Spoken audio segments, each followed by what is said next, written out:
देखिए, अब हम एसएचएम के कुछ स्पेशल केस लेंगे जिनके ऊपर बहुत क्वेश्चन बनती हैं, है ना। ये आइसोथर्मल चेंज, एडियाबैटिक चेंज, है ना, बॉडी को डिप्रेस कर दिया किसी लिक्विड में, टनल में बॉल डाल दी, ये सब मिक्स आपको केस बता रहे हैं इंपॉर्टेंट। तो पहला केस हम ये ले रहे हैं कि ये बॉडी, इसको मैंने क्या करा है, एक लिक्विड में डाल दिया, डिप्रेस कर दिया इसको पाइप,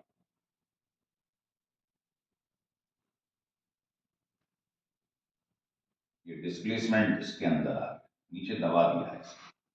तो जब आप इसे दबाएंगे तो ऊपर क्या काम करेगा, अपथ्रस्ट। ठीक है, तो वो आपसे कह रहा है जब मैं इसे प्रेस करके छोड़ दूंगा तो ये एसएचएम करेगा। तो बताइए इसका टाइम पीरियड क्या होगा। तो कुछ नहीं करना है, नेट फोर्स निकाल दिया। तो बताइए मैं इसको नीचे दबाऊंगा तो ऊपर की तरफ क्या लगेगा, अपोज करने वाला फोर्स, अपथ्रस्ट। माइनस मतलब अपोज कर रहा है। अब ये बताओ क्या होता है, वीडी, अपथ्रस्ट मतलब एंड, और वॉल्यूम होता है एरिया इंटू डिस्प्लेसमेंट। तो ये नेट फोर्स निकाल लो कि हम दबा रहे हैं चीज को नीचे, एफ फोर्स लगा रहे हैं, वो हम पे क्या लगा रहा है, अपथ्रस्ट, आर्किमिडीज के हिसाब से। एफ क्या होगा, ये इसके अपोजिट है, तो नेट फोर्स हो जाएगा ये। अब आप बताइए फोर्स होता क्या है, मास इंटू एक्सीलरेशन। ठीक है, और एक्सीलरेशन अगर यहां लिख लो, if S H M is there,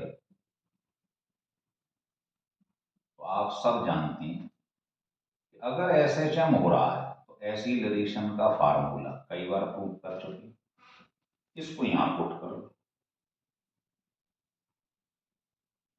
बस यही होता है पूरे इस चैप्टर में। नेट फोर्स निकालिए, पेंडुलम वाले क्वेश्चन में नेट फोर्स की जगह एम जी डैश रख दो, पेंडुलम नहीं हो तो एम ए रख दो। अब देखिए माइनस से माइनस कैंसिल हो गया, वाई से वाई हो गया, यहां से ओमेगा ये आ गया, और टाइम पीरियड होता है 2 पाई/ओमेगा।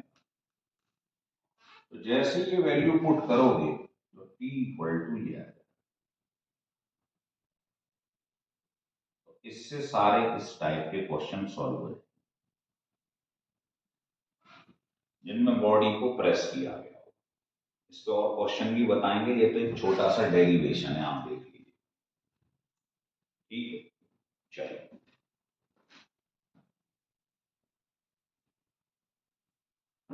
अब मान लो मैंने क्वेश्चन ये नहीं लिया, क्वेश्चन बदल रहा हूं।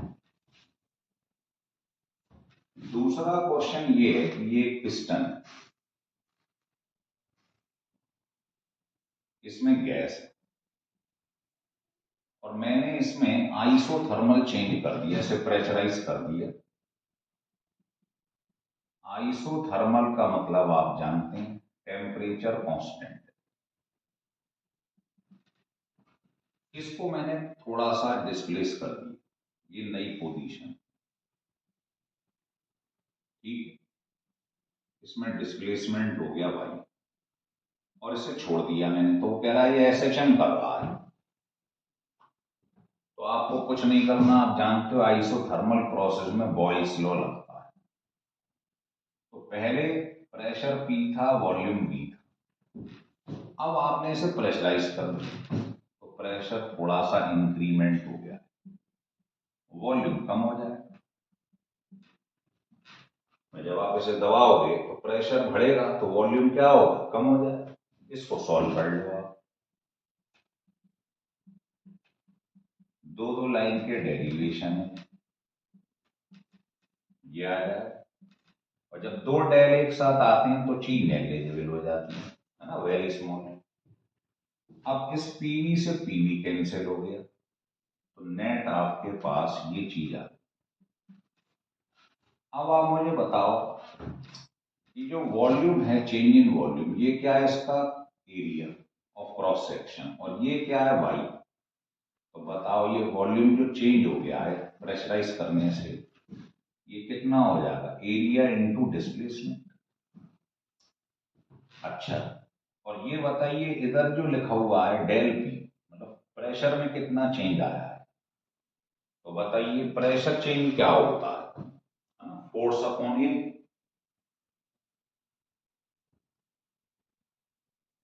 आ रहा है समझ? इसकी जगह फोर्स अपॉन एरिया पुट कर दो आप। क्लियर हो रही पिक्चर?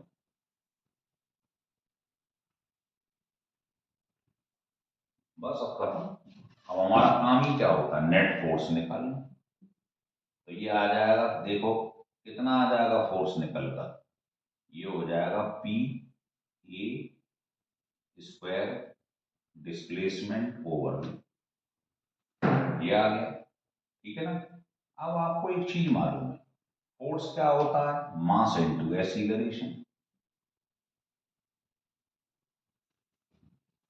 अब चूंकि आप इसके अगेंस्ट वर्क कर रहे हैं तो माइनस भी लगा सकते हैं चाहो तो आगे। अब बताइए यहां से एक्सीलरेशन और वाई में क्या रिलेशन आ गया, ये आ गया।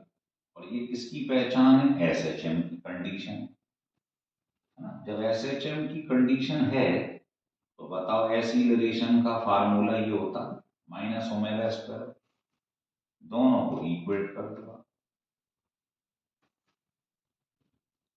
क्या आ जाएगा यहां से, ये कैंसिल हो जाएगा, ये कैंसिल हो जाएगा, वाई हमेशा कट जाएगा डिस्प्लेसमेंट। मेन होता ओमेगा, वो निकाल लो आप। ये ओमेगा निकला है हाँ? और जैसे ही ओमेगा निकल आए, टाइम पीरियड क्या होता है, 2 पाई बाई ओमेगा। ओमेगा की वैल्यू रख दो, कितनी आ जाएगी, ये ए बाहर निकल, क्या हो जाएगा यहाँ पर, एम बी अपॉन पी। तो आइसोथर्मल प्रोसेस में किसी पिस्टन को दबाओगे तो उसके टाइम पीरियड का फार्मूला ये आ जाएगा। कुछ नहीं करना, फिर समझ लो।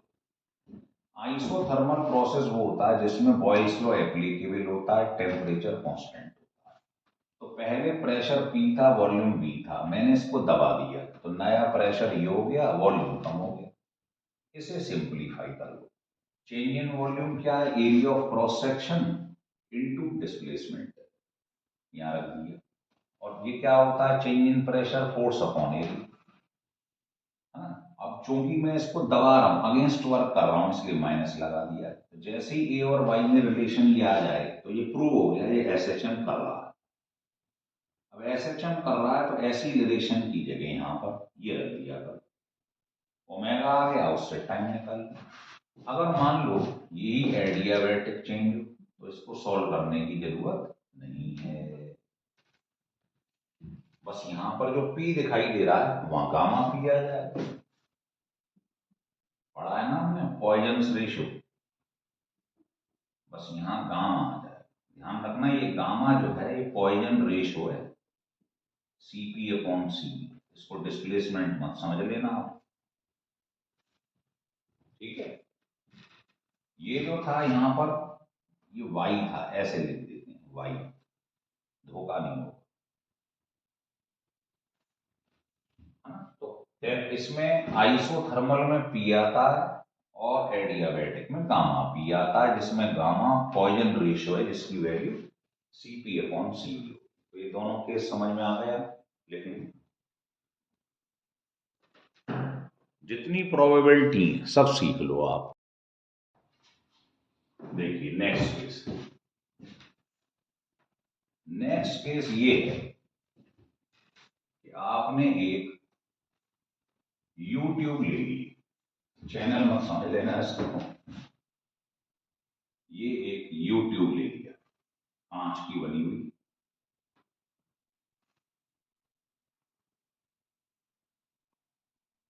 ये ले लिया। और इसमें जो है लिक्विड भरा हुआ है, ये इक्विलिब्रियम स्टेज। और यहां से इसका हाइट एच है। अब वो कह रहा है अगर मैं इसको यहां से वाई डिस्प्लेस कर दूं, ये तो ओरिजिनल लेवल था दोनों, अगर इसको मैं वाई कंप्रेस करूंगा सोचिए, तो नया वाली स्थिति जो होगी वो ये हो जाएगी, ये ऊपर उठ जाए।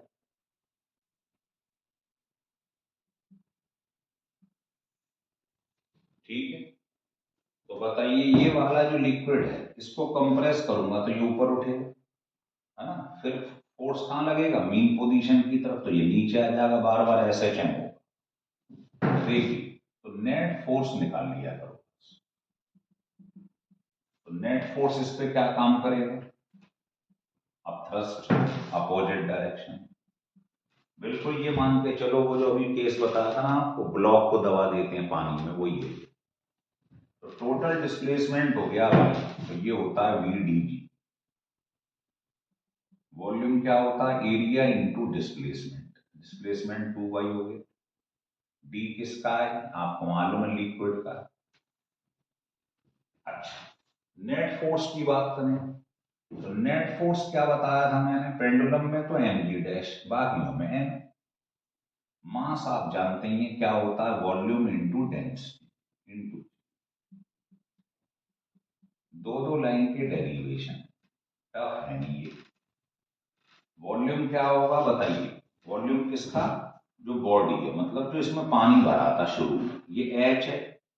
एच इधर है तो एच इधर भी होगा। वॉल्यूम हो जाएगा एरिया इंटू हाइट।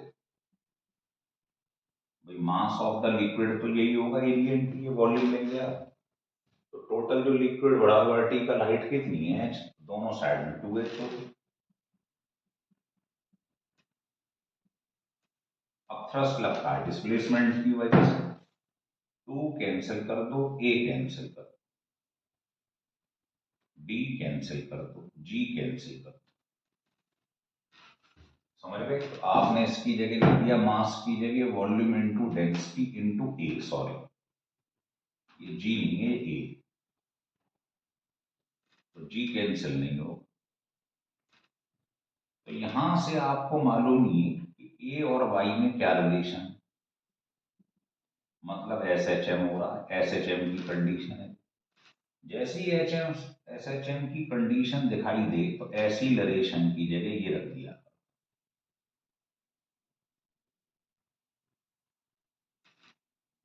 समझ में आ गई, इधर क्या बचेगा, y इंटू जी। वाई कैंसिल हो गया, माइनस कैंसिल हो गया, ओमेगा आ जाएगा। और ओमेगा आ जाएगा तो फिर टाइम पीरियड में क्या रखा है, 2 पाई बाई ओमेगा। इससे निकलेंगे सारे न्यूमेरिकल, जो भी यूट्यूब का सवाल आ जाए ना, 1 मिनट में आप ये फार्मूला लगा लीजिए। एच क्या, वर्टिकल हाइट। हो रहा है क्लियर, लिख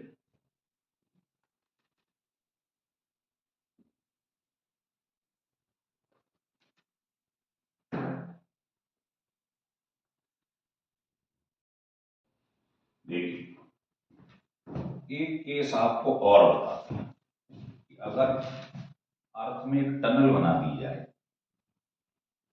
तो उसमें क्या होता है। अब ये अर्थ है, इसमें क्या करा मैंने, यहां एक टनल बना दी, अर्थ के सेंटर से पास होता है।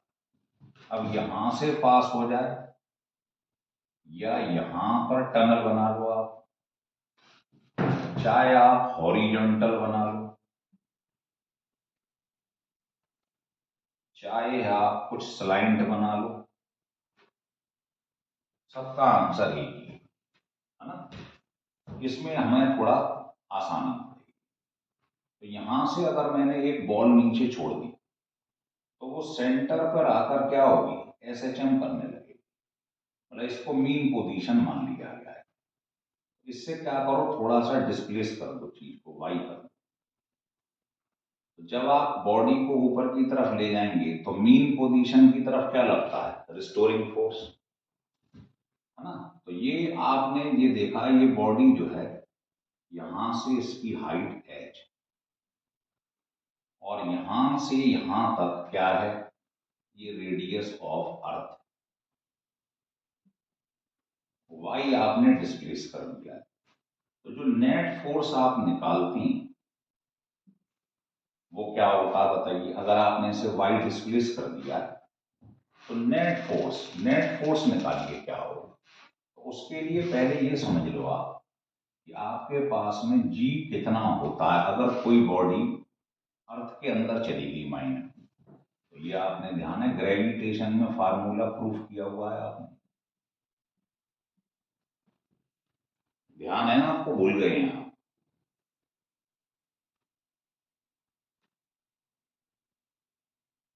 ध्यान, चलिए अब इसको जरा सिंप्लीफाई कर लो आप।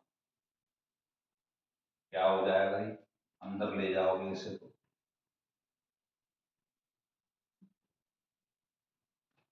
है ना, या फिर ऐसा रहने दो, जी कॉमन ही रहने दो। बताओ यहाँ क्या आ जाएगा।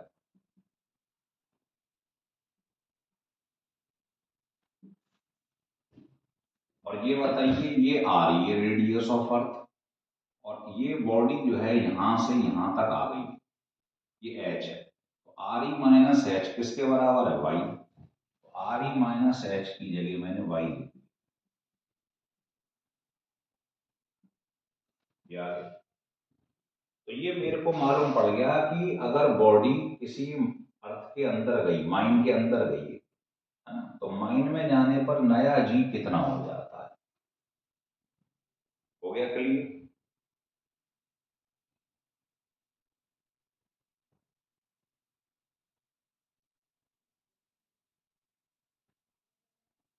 समझ में आ रहा।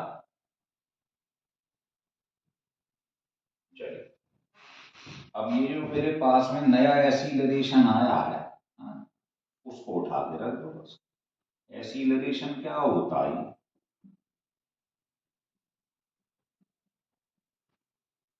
यहां से इसको कैंसिल कर दो, ओमेगा निकल। और टाइम पीरियड सब जानते हैं क्या होता है, 2 पाई बाई ओमेगा। तो ये फार्मूला होता है अगर कोई बॉडी टनल के अंदर डाल दी जाए तो वो सेंटर पे जाएगी है ना, उसके बाद में यहीं पे इसके अलोंग एस एच एम करती रहेगी। क्योंकि अगर आगे जाएगी तो जी की वैल्यू आपको मालूम है कम होती जाएगी, तो रिस्टोरिंग फोर्स मीन पोजीशन की तरफ काम करता है। ऊपर जाएगी तो इसको खींचेगा मीन पोजीशन की तरफ, वो क्या रिस्टोरिंग फोर्स। तो आपको मालूम है कोई बॉडी अगर डाल दी जाए अर्थ के अंदर माइन में तो जी का फार्मूला ये लगता है, पढ़ा है आपने ग्रेविटेशन। यहां से नेट जी आपने निकाल लिया, जी मतलब एसिलरेशन, इसको एसिलरेशन भी लिख सकते हैं। तो इसको बराबर पुट कर दो, सॉल्व कर लो, क्लियर हो गया। तो टनल कैसी भी बनाई जाए, साइड में बनाई जाए, हॉरिजॉन्टल बनाई जाए, सबका फार्मूला यही